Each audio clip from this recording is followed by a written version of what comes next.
जी बिस्मिल्लाहिर्रहमानिर्रहीम। Dear students, अस्सलाम वालेकुम। आज हम इंट्रोडक्शन टू सी प्रोग्रामिंग के बारे में पहला लेक्चर जो है वो हम डिलीवर करने जा रहे हैं। अगर तो किसी के पास आईटी सीरीज़ की किताब है 12th क्लास की, तो उसका चैप्टर नंबर 12 बनता है ये। लेकिन उसमें हम जो है ना, ये इसमें दो सेक्शंस आ जाते हैं। पहला डेटाबेस का सेक्शन है, ये दूसरा introduction to C programming languages का सेक्शन है। तो इसका चैप्टर नंबर 8 बनता है। अगर 12th स्टैंडर्ड के अगर स्टूडेंट्स जो आईसीएस करें उनके लिए। चलें, सबसे पहले हम स्टार्ट करते हैं। तो स्टार्ट में हमारे पास कुछ इस तरह से है कि जिन्होंने मेरा चैनल सब्सक्राइब नहीं किया वो मेरा चैनल जो है ना वो सब्सक्राइब कर लें, और सब्सक्रिप्शन के बाद बेल के ऊपर जो सा है वो क्लिक कर दें, ताकि आपको मेरे लेक्चर्स के तमाम नोटिफिकेशन जो से हैं वो वहाँ पे आप लोगों को मिलते रहें। तो ये चैनल है, चैनल को सब्सक्राइब करें। सब्सक्राइब करने के बाद आप जो है वो इसको लाइक ज़रूर करें, कमेंट्स ज़रूर करें, ताकि आपको मज़ीद डिफरेंट वीडियोज़ जो है ना वो आपको मिल सके। हमारा मेन प्रोजेक्ट ऑब्जेक्टिव्स हैं आपके पास। ऑब्जेक्टिव्स में हम जो है वो डिस्कस करेंगे प्रोग्राम को। डिफरेंट आपके पास कंप्यूटर प्रोग्राम्स आ जाते हैं। प्रोग्रामर कौन होता है, कंप्यूटर लैंग्वेजेस और types of languages, types of computer languages basically है ये आपके पास। तो इसको मैंने जो है वो डिफरेंट क्वेश्चंस बनाए हैं। क्वेश्चंस के अकॉर्डिंग मैं इसको जो है ना वो डिस्कस करूंगा। इसमें क्वेश्चन है आपके पास, what is program and programming languages, discuss two main categories of programming languages. तो सबसे पहले हम जो है वो प्रोग्राम को डिस्कस करते हैं कि प्रोग्राम क्या है। हमने सॉफ्टवेयर की डेफिनेशन पढ़ी है। सॉफ्टवेयर की डेफिनेशन के अंदर आप लोगों के पास होता है कि set of instructions that tells the computer what to do, कि हम कुछ इंस्ट्रक्शंस लिखते हैं और उन इंस्ट्रक्शंस में कंप्यूटर को बताया जाता है कि आपने काम किस तरह से करना है। हम इनपुट देते हैं, प्रोसेसर उसको एक्शन परफॉर्म करता है, प्रोसेस करता है और हमें रिजल्ट मिल जाता है।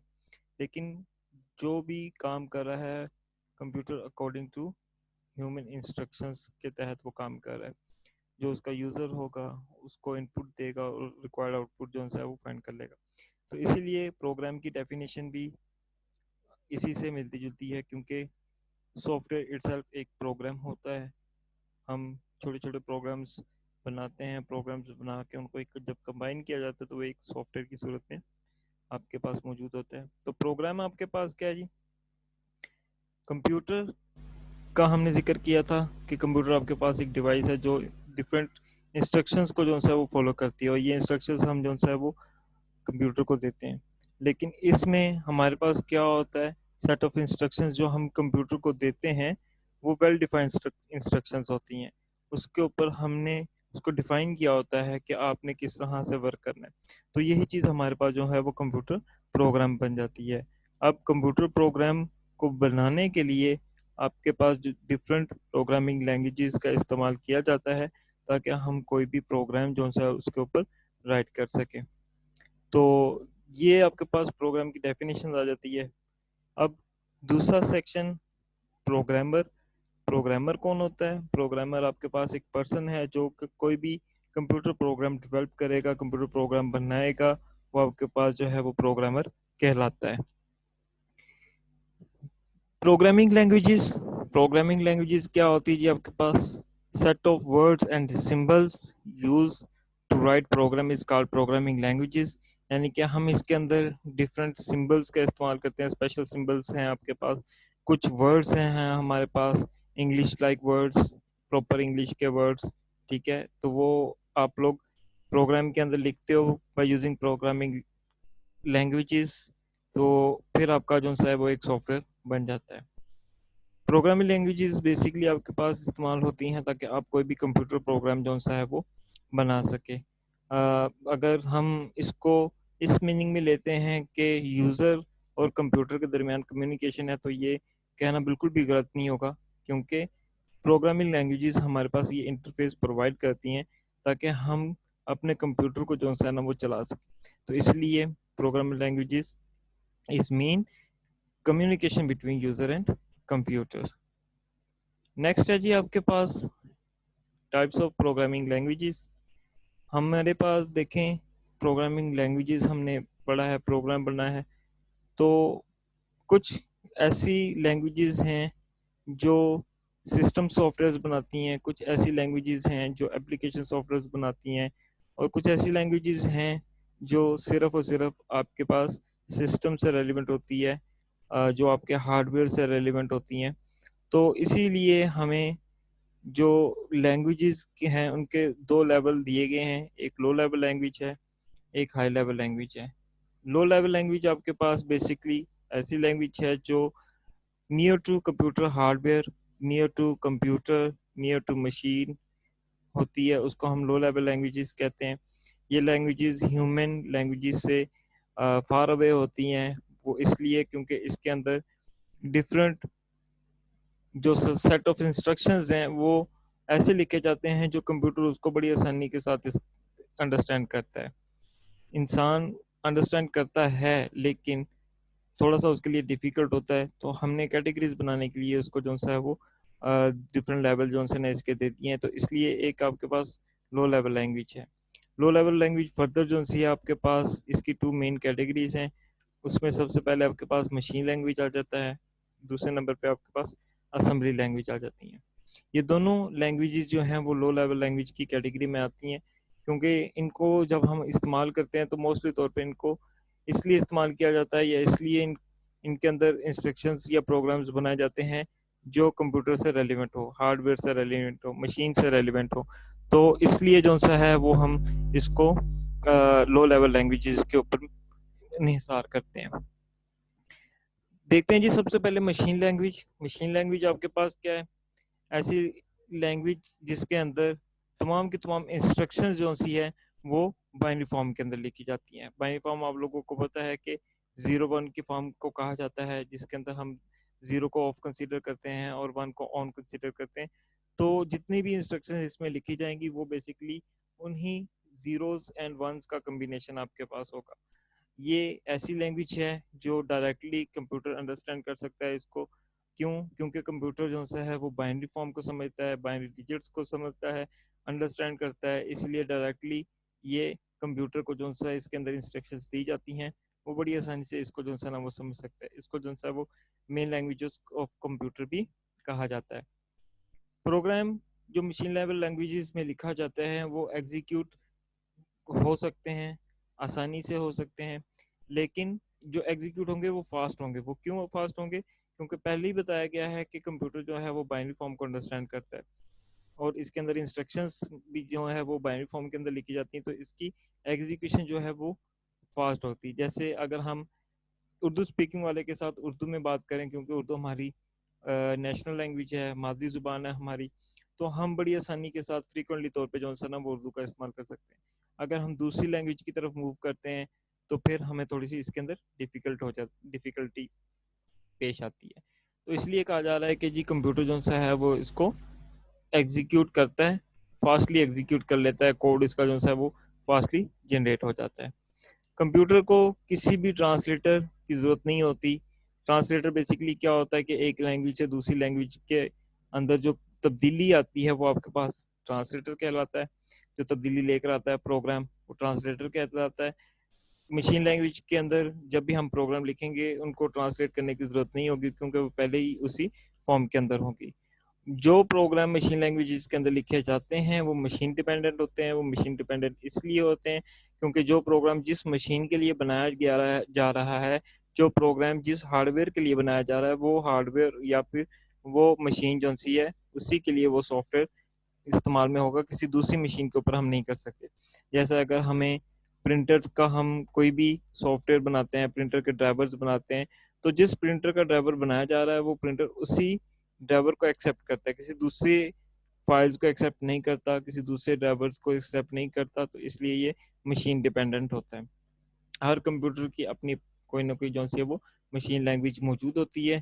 मशीन लैंग्वेज इंसान अगर सीखना चाहे तो डिफ़िकल्ट है उसके लिए, उसको अंडरस्टैंड करना, उसको लर्न करना थोड़ा सा डिफ़िकल्ट है।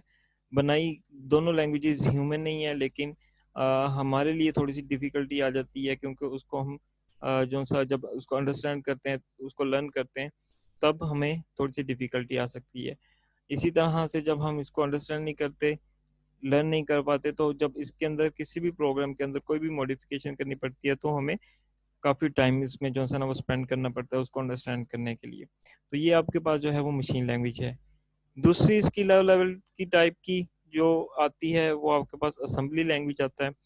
असेंबली लैंग्वेज बेसिकली आपके पास लो लेवल लैंग्वेज के अंदर आती है, लेकिन इसको one step higher than machine language कहा गया है।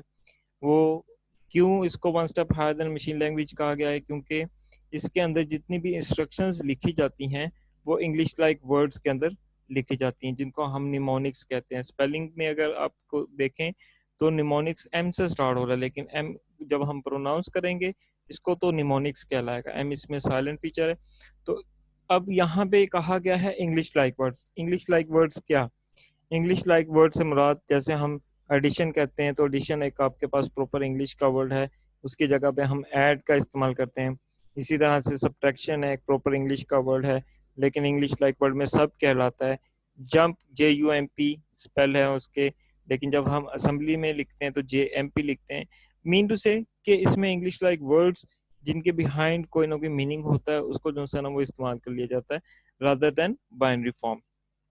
तो इसके अंदर जो है वो आपके पास जब आप लोग असेंबली लैंग्वेज इस्तेमाल करते हैं, तो ये असेंबली लैंग्वेज आपके लिए इजी होती है। आप आसानी से इसको लर्न कर सकते हैं, आसानी से इसको अंडरस्टैंड कर सकते हैं, क्योंकि एक स्टेप हायर है, इंग्लिश लाइक वर्ड्स हैं। लेकिन मशीन लैंग्वेज के लिए या कंप्यूटर के लिए या डिवाइसेस के लिए, इसके लिए थोड़ा सा डिफिकल्ट हो जाता है इसको अंडरस्टैंड करना। तो इस सिलसिले में आपके पास आपके पास एक ट्रांसलेटर मौजूद है यहाँ पे, जिसको हम असेंबलर का नाम देते हैं।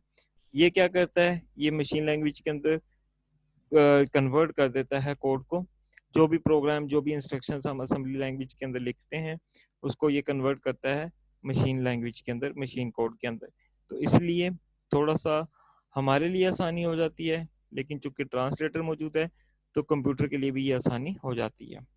सेकंड जो लेवल आता है आपके पास, वो हाई लेवल लैंग्वेज आता है।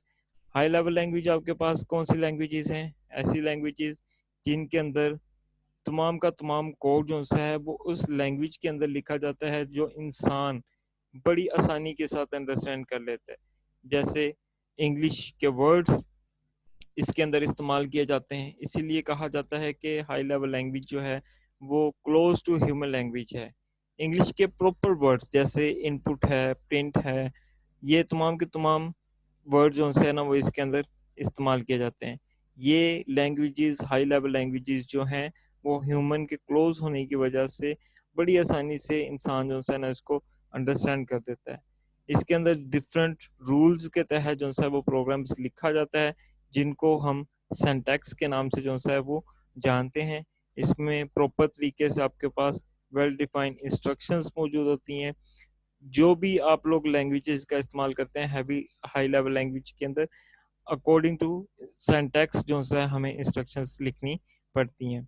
यहाँ पे आपके पास डिफरेंट लैंग्वेज ट्रांसलेटर्स मौजूद होते हैं, जो किसी भी प्रोग्राम के अंदर मौजूद एरर को आइडेंटिफाइड करते हैं। एरर का मतलब है कि अगर लिखते हुए आप गलती करते हैं, यानी कि जो सिंटैक्स आपको बताया गया है, जो तरीका आपको बताया गया है, आप उस तरीके में कोई चेंजिंग करते हो, तो वो आपके पास एरर्स जनरेट करता है और प्रोग्रामर को बताता है कि इस लाइन के अंदर इस जगह पे प्रॉब्लम है, आप उसको रिमूव करें। तो वो एरर्स जो है ना वो फाइंड कर लिए जाते हैं, और उसको मॉडिफाई करने के बाद इजीली उसको जो है वो हम चेंज कर लेते हैं, सही कर लेते हैं उसको। यहाँ पे जो ट्रांसलेटर है वो कन्वर्ट कर देता है हाई लेवल लैंग्वेजेस के अंदर लिखे हुए कोड को मशीन कोड के अंदर, जो मशीन के लिए सूटेबल है, और वो उसको आसानी से अंडरस्टैंड कर लेता है। यहाँ पे डिफरेंट हाई लेवल लैंग्वेजेस कौन कौन सी आपके पास, उसके बारे में थोड़ा सा देख लेते हैं। इसमें C++, ये आपके पास जो लैंग्वेजेस हैं वो यूज़ की जाती हैं ताकि आप सिस्टम सॉफ्टवेयर्स और एप्लीकेशन सॉफ्टवेयर जो है वो बना सकें। दूसरे नंबर पे आपके पास जावा, ये पॉपुलर प्रोग्रामिंग लैंग्वेज है, हाई लेवल की लैंग्वेजेस में से एक लैंग्वेज है। ये आपके पास जब नेटवर्किंग प्रोग्रामिंग आप लोगों ने करनी हो, नेटवर्क के डिफरेंट सॉफ्टवेयर आप लोगों ने प्रोवाइड करने हो, तब ये बनाए जाते हैं। उसके बाद आपके पास है Fortran. It stand for formula translation. It has very powerful mathematical capabilities. Pascal, use for scientific and business application. Basic है आपके पास। ये सारी की सारी आपके पास एप्लीकेशंस हैं जो आप लोग बड़ी आसानी के साथ इस्तेमाल कर सकते हैं।